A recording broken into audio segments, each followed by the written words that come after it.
ठाकुर जी के प्रागट्य की कथा सुनो। इस धराधाम पर अघासुर, बकासुर, वृषभासुर जैसे दैत्य हुए, कंस, जरासंध जैसे दुष्ट राजा हुए। उन सब के पापाचार, अत्याचार, अनाचार, भ्रष्टाचार, दुराचार से पीड़ित पृथ्वी पाप का बोझा जब सहा नहीं गया, गाय का रूप बनाकर रोती हुई गई देवों के पास, मेरी रक्षा करो, मुझे बचाओ, मेरी सहायता करो, ये पाप का भार मेरे से सहा नहीं जाता। कौन भूमि से भारी? बोले पाप भूमि से भारी।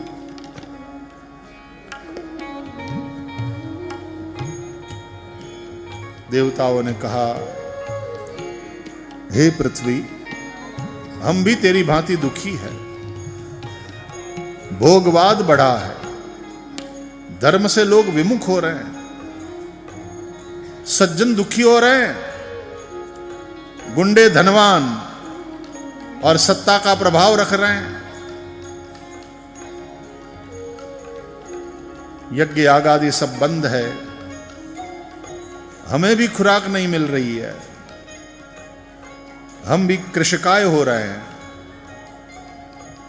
चलो सब मिलकर के ब्रह्मा जी को पुकारते हैं। सब गए ब्रह्मा जी के पास। हे प्रजापिता, आप कुछ करिए। ब्रह्मा जी ने कहा, मैं तो एक संविधान तैयार करता हूं, डूज एंड डोंट्स वाला धर्म समझाता हूं, लेकिन आचरण तो लोगों को करना है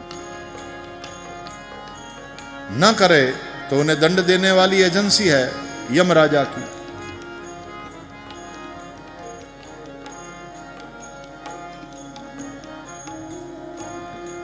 लेकिन सारे स्तंभ, कार्यपालिका, विधायिका, न्यायपालिका सब गड़बड़ हो जाए तो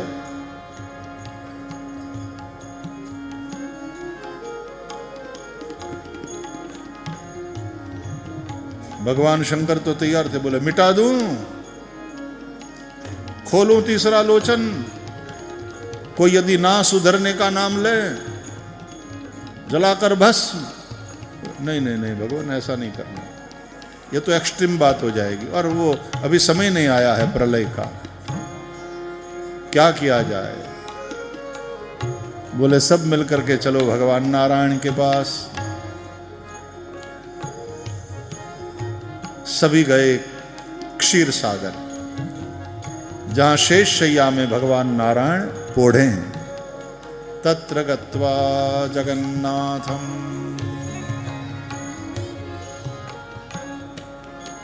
देवदेवं वृषाकपिं पुरुषं पुरुषसूक्तेन उपतस्थे समा। पुरुष सूक्त से भगवान नारायण की स्तुति किए। नारायण जागृत हुए, आकाश में आकाशवाणी हुई, हे देवताओं, मैं अपने अंश समेत प्रकट होऊंगा यदुवंश में। पृथ्वी के भार का हरण करूंगा, साधुओं का परित्राण, दुष्टों का दमन, धर्म का संस्थापन करूंगा। यदा यदा हि धर्मस्य ग्लानिर्भवति भारत अभ्युत्थानमधर्मस्य तदात्मानं सृजाम्यहम्।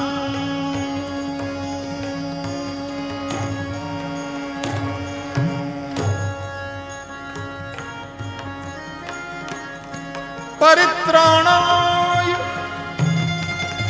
साधूनां विनाशाय च दुष्कृतां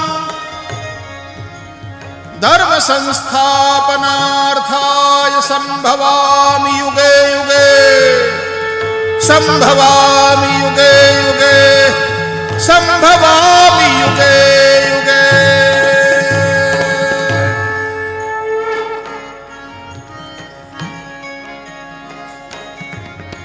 ब्रह्मा जी ने आकाशवाणी सुना, सबको सुनाया और सबको ढाढ़स बंधाया, पृथ्वी को भी सांत्वना दिया। परम सत्ता प्रकट होने वाली है। सब अपने अपने धाम में गए और यहां मथुरा में देवक की बेटी देवकी के साथ वसुदेव जी का विवाह संपन्न हुआ। कन्यादान किया, दायज दिया। कन्या को विदा करने की तैयारी थी। कंस ने कहा रुको, मैं अपने स्वर्ण रथ में बिठा करके अपनी बहन को और बहनों को उनके घर तक पहुंचाऊंगा। कंस ले आया स्वर्ण रथ। देव की चचेरी बहन है, लेकिन बहन के प्रति बहुत प्रेम है। कंस स्वयं सारथी बना। वसुदेव देव की रथ पर आरूढ़ हुए, ससुराल तक पहुंचाने जा रहा है अपनी बहन को। यह बात भगवान को पसंद नहीं आई। मैं जिनके द्वारा प्रकट होने वाला हूं, उनके जीवन रथ का सारथी कंस हो, यह उचित नहीं है। पथि प्रग्रहिणम कंसमाभाष्य शरीरवाक् अस्यास्त्वामष्टभो गर्भो हन्तायां विहसे बुध, हन्तायां वहसे बुध। अय मूर्ख, जिस तेरी बहन देवकी के प्रति तेरा इतना स्नेह है, उसी के 8वें गर्भ से तेरा नाश होगा। घबराया। देहाभिमान है ये कंस।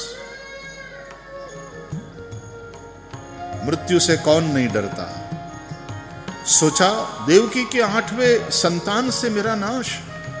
देवकी जिंदा रहेगी तो उसकी संतान मुझे मारेगी। ऐसा हो उसके पहले मैं देवकी को ही मार डालता हूं। खड्ग निकाला, देवकी को चोटी से पकड़ा, मस्तक काटने तैयार हुआ। वसुदेव जी पति है, पति की कुछ भूमिका होती है, अपनी पत्नी की रक्षा करना। पाति इति पति ही। ए कंस, क्या कर रहे हो? यह अधर्म हो रहा है।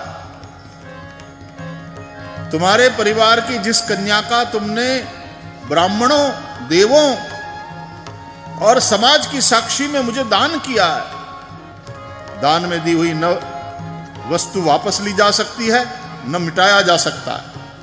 दोनों अधर्म है।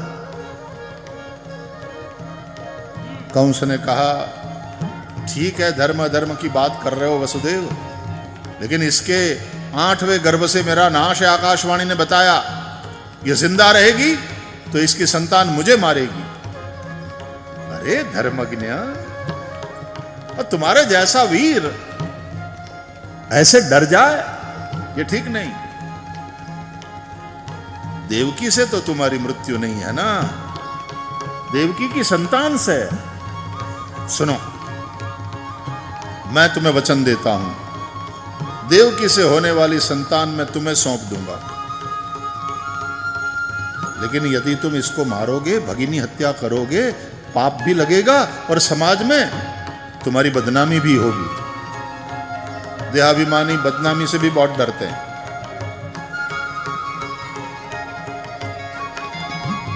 ठीक है, खड्ग म्यान कर दिया। देवकी को और वसुदेव को नजरबंद किया। प्रथम पुत्र हुआ। शर्त के अनुसार, वचन के अनुसार वसुदेव जी ने वह बालक सौंप दिया कंस को। कंस ने मार डाला। 6 पुत्र हुए, 6 को कंस ने मार डाला।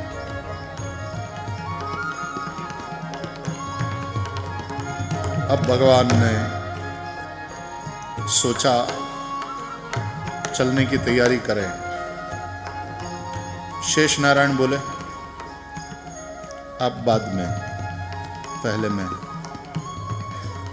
रामावतार में आप आगे निकल गए, बड़े भैया बन गए, मैं पीछे छूट गया, छोटा भाई बना।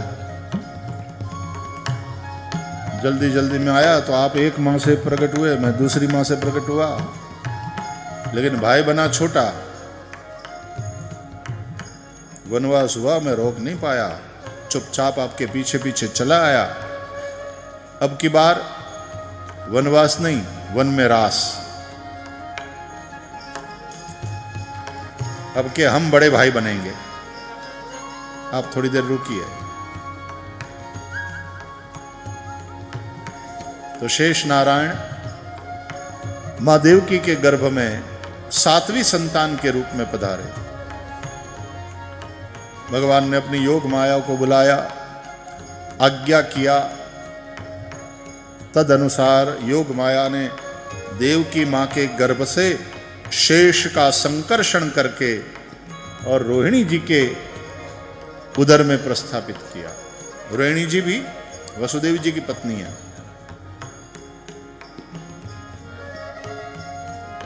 आजकल तो हम सरोगेट मदर के जमाने में जी रहे हैं, तो मेडिकली भी ये संभव हो गया है।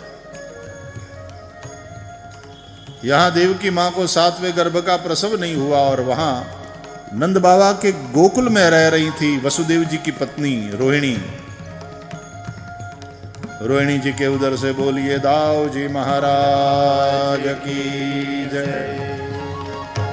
श्री दाऊ जी का प्रागट्य हुआ, भगवान शेष प्रकट हुए, भगवान अनंत प्रकट हुए।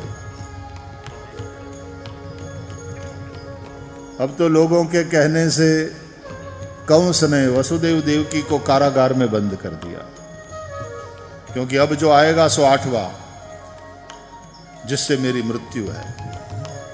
बड़ा डरा हुआ है, न ठीक से खाना खाता है, न ठीक से सो पाता है। अब आएगा सो 8वां, अब आएगा सो 8वां, जिससे मेरी मृत्यु है। 1 साल पहले से ही चिंतन शुरू हो गया, स्मरण चालू हो गया।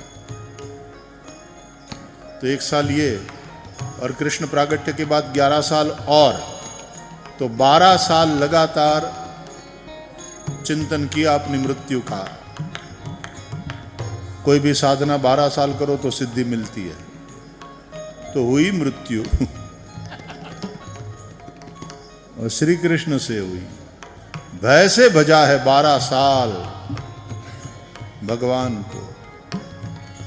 हाँ, क्योंकि भगवान कंस के लिए तो मृत्यु रूप है ना। मृत्युर्भोज पतेर विराट विदुषाम तत्वं परम योगिनाम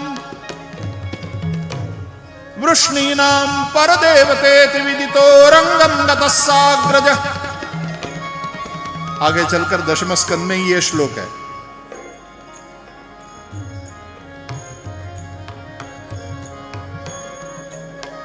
तो जब 11 साल के बाद श्री कृष्ण आए मथुरा गोकुल से,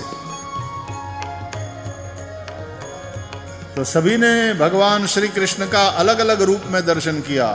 मल्लानाम अशंजरिंद्रनाम नरवर स्त्रीणाम स्मरो मूर्तिमान। उसमें लिखा है मृत्युर्भोजपते। भोजपति कंस के लिए तो साक्षात मृत्यु है। विराट विदुषाम,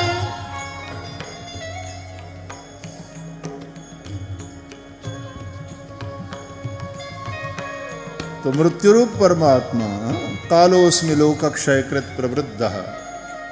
भय से 12 साल भजन किया, उद्धार हो गया मृत्युरूप भगवान के द्वारा।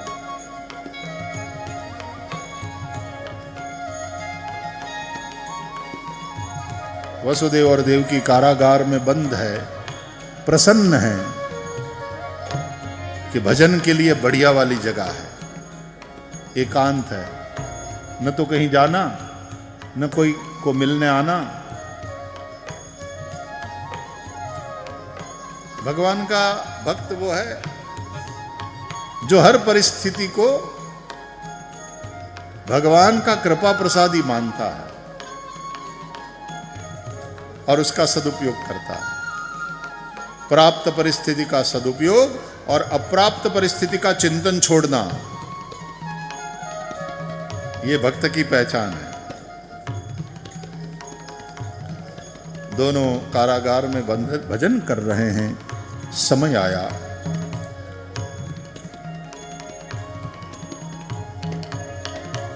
भगवान अपि विश्वात्मा भक्तानां अभयंकरः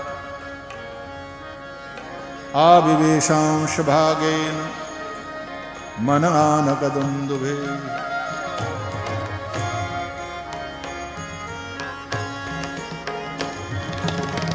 सबसे पहले भगवान वसुदेव जी के मन में पधारे।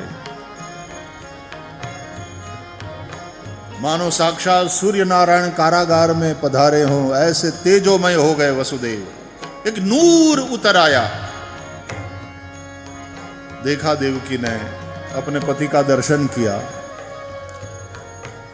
आज कुछ अलग ही छवि है मेरे नाथ की। अनुराग पूर्वक देख रही हैं पति को, और पति के अंदर से एक दिव्य ज्योत निकली, समा गई देवकी के उदर में। सा देवकी सर्व जगन निवास निवास भूता नितराम नरेजे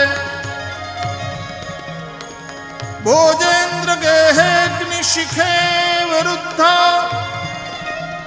सरस्वती ज्ञान खले यथा सती।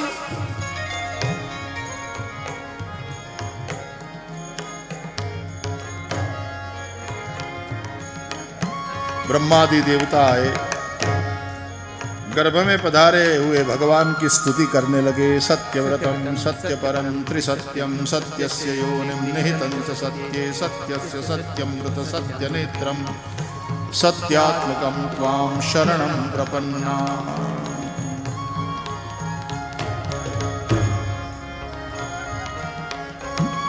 ब्रह्मादि देव स्तुति करके गए। परम शोभायमान समय आया। पांचों महाभूत शुद्ध हुए। भागवत में पांचों महाभूत की शुद्धि का वर्णन है। हमारा देह भी पंच भौतिक है, बाहर भी सब पंच महाभूत है। आकाश है, वायु है, तेज है, अग्नि, जल है, पृथ्वी है। भगवान पधारने वाले होते हैं तो पांचों महाभूत शुद्ध हो जाते हैं।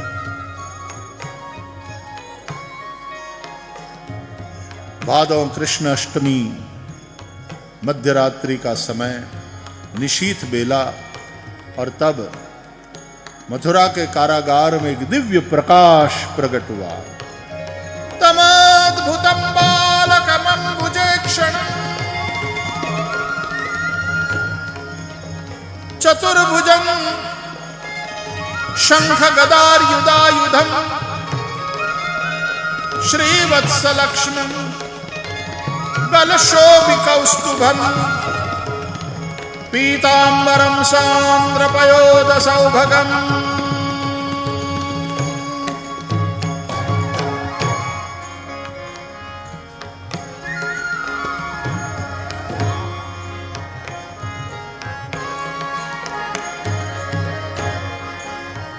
बोलिए पुराण पुरुषोत्तम भगवान की जय। शंख चक्र गदा पद्मधारी चतुर्भुज नारायण प्रकट हुए। सुंदर बालक रूप है, लेकिन चार भुजा वाला। शंख चक्र गदा पद्मधारी। वसुदेव जी ने और देवकी जी ने बारी बारी से भगवान की स्तुति करी। दोनों स्तुति करके मौन हुए। फिर जो कारागार में वाणी गूंजी वो भगवान की थी। आप ही दोनों पूर्व सर्ग में प्रश्नी और सुतपा थे। बहुत तपस्या करी, मैं प्रसन्न हुआ। मांगने के लिए कहा तो आपने मांगा कि प्रभु आपके समान पुत्र चाहिए। मैंने कहा मेरे समान तो कोई है नहीं, लेकिन मैं ही पुत्र बनकर के आऊंगा। एक बार नहीं, 3 बार आऊंगा। पहली बार आया प्रश्निगर्भ कहलाया। दूसरी बार में आप कश्यप और अदिति थे, मैं वामन कहलाया। यह तीसरी बार है, आप वसुदेव और देवकी के रूप में हैं और मैं ये तीसरी बार आपका पुत्र बनकर आया हूं। देवकी ने कहा, नाथ कहते तो हो पुत्र बनकर आया हूं, लेकिन ये रूप तो बाप का बनाया है, जगत पिता का है। प्रभु, हमारे बच्चे खिलौने लेकर पैदा नहीं होते। ये क्या पकड़ा है हाथ में? भगवान मुस्कुराए, हाथ से शंख चक्र गदा पद्म गायब। अब ठीक है? देवकी मां ने कहा, नहीं, हमारे बच्चे 4 हाथ वाले नहीं होते। तो 2 भुजा गायब हो गई, भगवान द्विभुज बन गए। फिर हंसते हुए बोले, अब ठीक? बोले, नहीं, मानव बनिए, हमारे बच्चे वस्त्र और आभूषण के साथ नहीं पैदा होते, आप समझो। तो भगवान छोटे से बालक बन गए। अब न कोई वस्त्र न कोई आभूषण। भगवान का वस्त्र माया है, माया का रूप है। आभूषण गुण, अब निर्गुण, माया रहित शुद्ध सच्चिदानंद ब्रह्म, उस रूप में हंसते हुए बोले, अब? देवकी जी ने कहा, क्या कर रहे हैं आप? बोले, क्या? बोल क्यों रहे हो? हमारे बच्चे पैदा होते तो बोलते नहीं, बातें करना शुरू नहीं कर देते। भगवान मौन हो गए, लेकिन अधरों पर मुस्कान है। फिर से थोड़ी प्रेम पूर्वक चिड़ी सी, हंस क्यों रहे हो? हमारे बच्चे जब पैदा होते हैं रोते हैं, सुनि बचन सुजाना रोदन ठाना। ये सुनते ही भगवान ने रुदन शुरू किया। बोलिए बाल कृष्ण भगवान की जय। आ गए गोदी में रोते रोते। अब देवकी मां प्रसन्न, भगवान रो रहे हैं, देवकी प्रसन्न। वो कह रही है, मत रो मत रो मेरे लाला, मत रो, तेरा मामा सुन लेगा, आ जाएगा। वसुदेव जी ने एक टोकरा तैयार किया, उसमें वस्त्र बिछाया, बाल कृष्ण प्रभु को उस टोकरे में पधराया और टोकरा जैसे ही सिर पर उठाया, हाथ पांव की बेड़ी के बंधन खुल गए, कारागार के द्वार खुल गए, पहरा देने वाले सिपाही सब निद्राधीन हो गए और वसुदेव जी चले। वर्षा हो रही है, शेष ने आकर छत्र किया, आ गए एक रूप में, सीधे ही सेवा में। जैसे ही बाहर आए,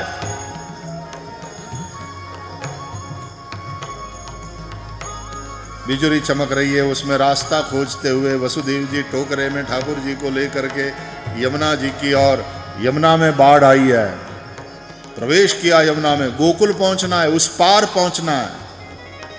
भगवान ने कहा, यमुना तुम्हें मार्ग देगी, लेकिन यमुना तो बढ़ती जा रही है।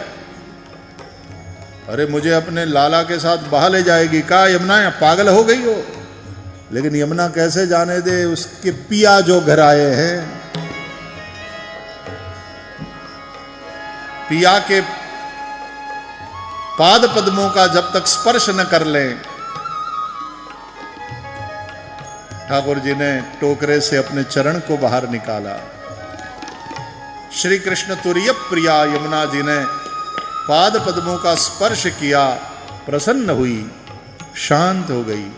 जैसे कोई माए, गुरु जी मैं तो पांव छू के रहूंगी, मैं तो चरण स्पर्श के रहूंगी, और सभी कार्यकर्ता, अरे दूर से भाई, दूर से, ना ना ना, ऐसे कैसे, ऐसे चरण स्पर्श तो मिलता है, कैसे लोग हो गुरु जी के चरण का स्पर्श नहीं करने देते। उस माई को किसी तरह एक बार चरण स्पर्श मिल जाए तो फिर वह गुरुदेव की जय हो, गुरुदेव की जय हो, जैसे वो शांत हो जाती है, उसी तरह यमुना जी शांत हो गई। नहीं तो ऐसी बढ़ी हुई थी। वसुदेव जी सुरक्षित उस पार गोकुल में पधारे, नंदालय में पधारे, बाल कृष्ण प्रभु को वहां पधराया। यशोदा के द्वारा माया पुत्री बनकर प्रकट हुई है, उसको पुनः टोकरे में पधराया। सब निद्राधीन है।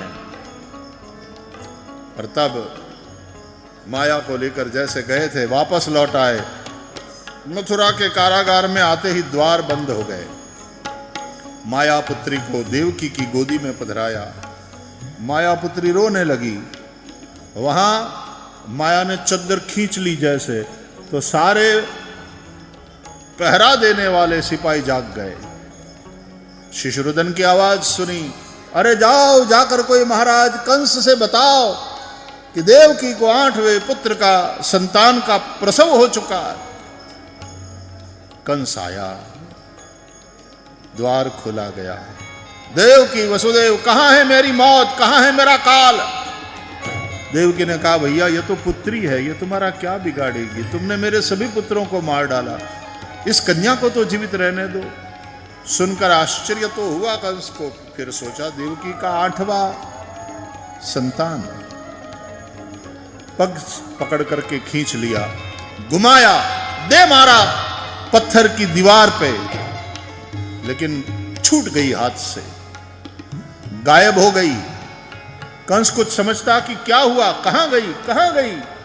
अष्टभुजा के रूप में प्रकट होकर आसमान में अट्टहास करती हुई, दुष्ट तू मुझे क्या मारेगा, तेरी मौत सुरक्षित स्थान में पहुंच गई है, कहती हुई, अट्टहास करती हुई वो अंतर्ध्यान हुई।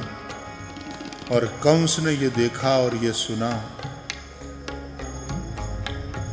घबराहट के कारण, कौन थी वो? हवा की गुड़िया हवा में हवा हो गई। कौन थी वो? क्या बोल के गई? पागलों की तरह बोलने लगा, जैसे बहुत बुखार में गर्मी चढ़ जाती है दिमाग पे। तो सेवक पकड़ करके ले गए, महाराज कुछ नहीं हुआ, कुछ नहीं हुआ, चलो चलो चलो चलो, आप चलो, कुछ नहीं हुआ। ले गए महल में, डॉक्टर को बुलाया, एक बेहोशी का इंजेक्शन दे दिया। अब ये कहां लिखा है भागवत में, ऐसा मत पूछना। तो धीरे धीरे धीरे बेहोशी में जाते हुए हवा की गुड़िया हवा में हवा हो गई। हवा की गुड़िया सो गई। ये भागवत में नहीं है, ये हमारी कथा से एक अलग चित्र। यहां ठाकुर जी पधारे हैं गोकुल में। गोकुल में भोर भई, एरी सखी मंगल गाओ री, एरी सखी मंगल गाओ री, धरती अंबर सजाओ री, धरती अंबर सजाओ री, उतरेगी आज मेरे प्रभु की सवारी,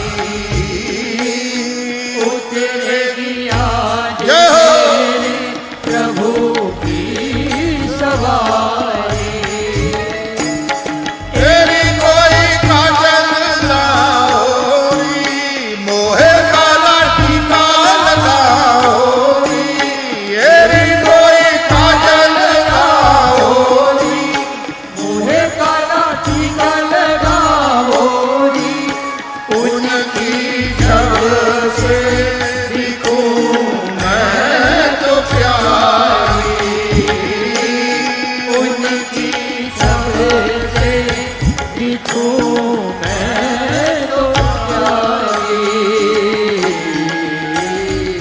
लक्ष्मी वारो नजर उतारो, आज मेरे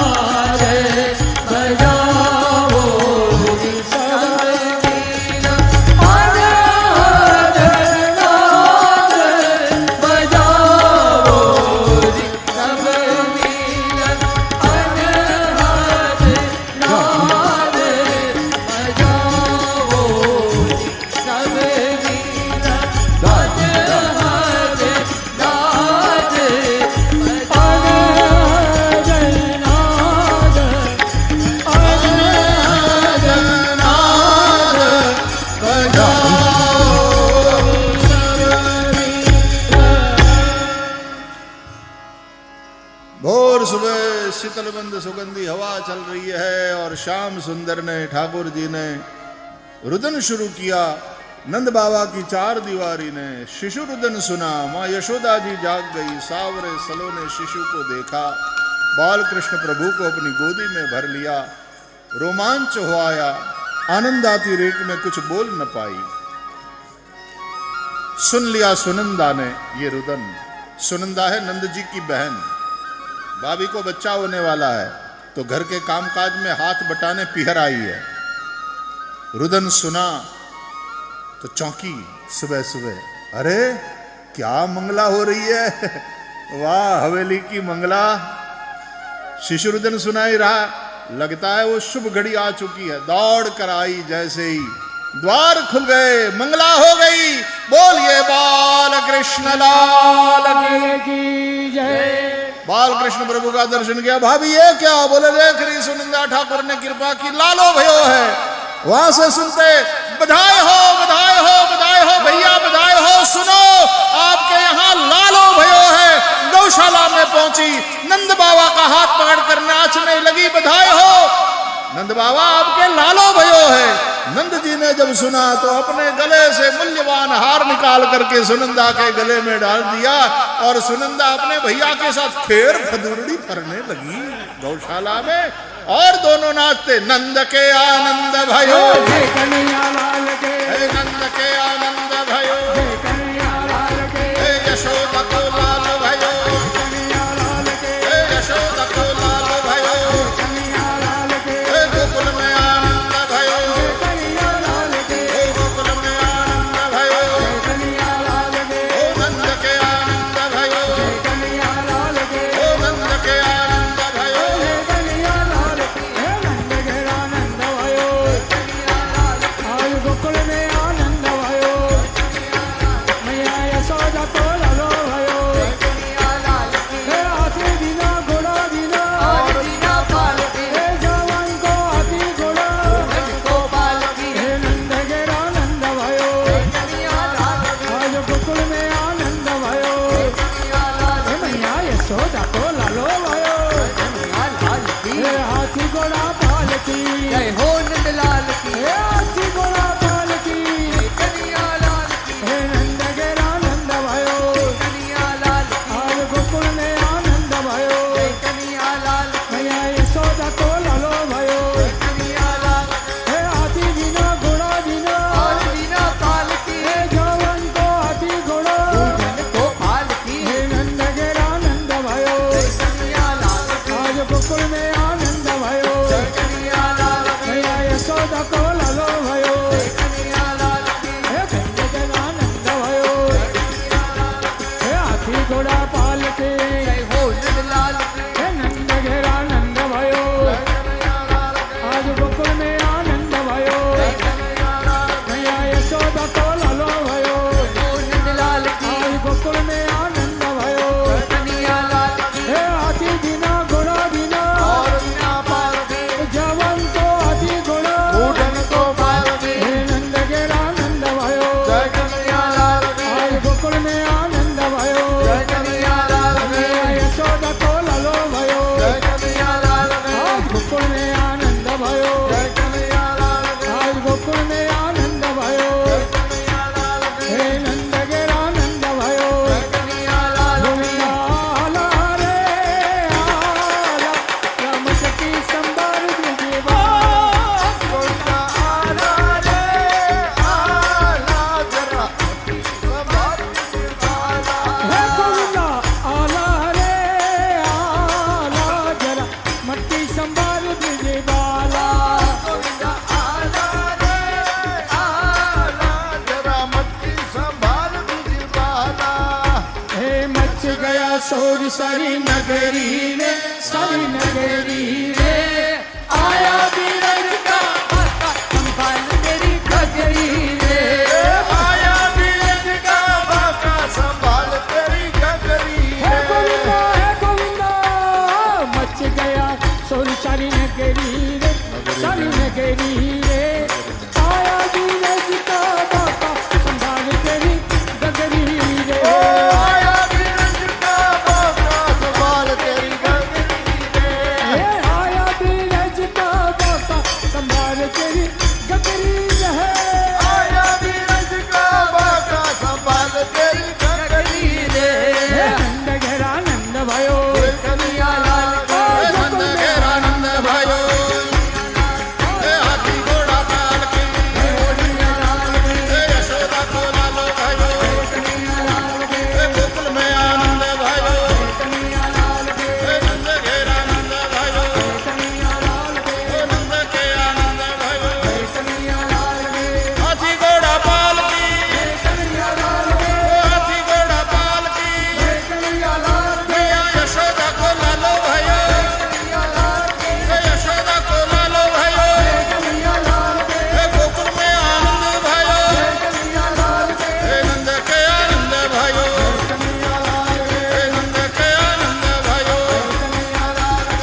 कृष्ण जन्मोत्सव की जय हो आज के आनंद की जय हो गंगा जी के तट पर आप सभी को बधाई हो जय हो गंगा मैया आपको बधाई हो जय हो सारे ऋषिकेश के साधु संत आपको बधाई हो जय हो सभी वैष्णव आपको बधाई हो जय हो पूरी मानवता को बधाई हो जय हो बधाई हो बधाई हो बधाई हो। भाव और प्यार से जय घोष करें श्री द्वारिकाधीश की जय श्री गोवर्धन नाथ की जय श्री गिरिराज धरण की जय श्री बालकृष्ण लाल की जय सद्गुरु भगवान की जय नमः पार्वती पतये हर हर महादेव हर जय जय श्री राधे जय श्री राधे जय जय श्री राधे जय श्री राधे जय जय श्री राधे जय श्री राधे श्री वृंदावन बिहारी लाल